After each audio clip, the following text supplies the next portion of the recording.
Back in 1915 in western North Carolina, there was two young boys that were going out exploring, and they happened to stumble across the entrance to Linville Caverns. And they only had one oil lamp between the two of them, but they decided to go down into the cave and look around. So they got about 60 feet inside of the cave, and the boy that was holding the oil lamp dropped it, and it falls in the water and the light goes out.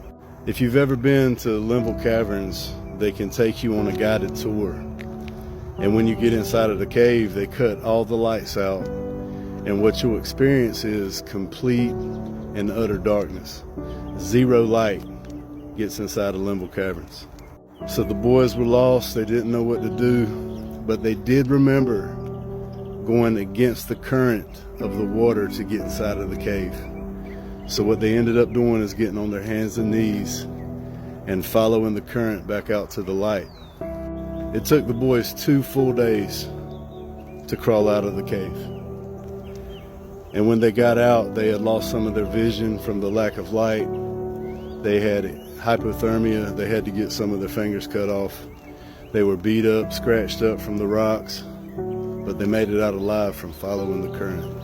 The reason why I'm telling this story is because a lot of you are going to find yourself in complete and utter darkness. A lot of you are going to find your loved ones in complete and utter darkness at some point in their life. And while we may not be able to go in and save them, and while we may think ourselves that we can't find a way out and we don't know what to do, what we can be is the current that somebody else can follow back to the light.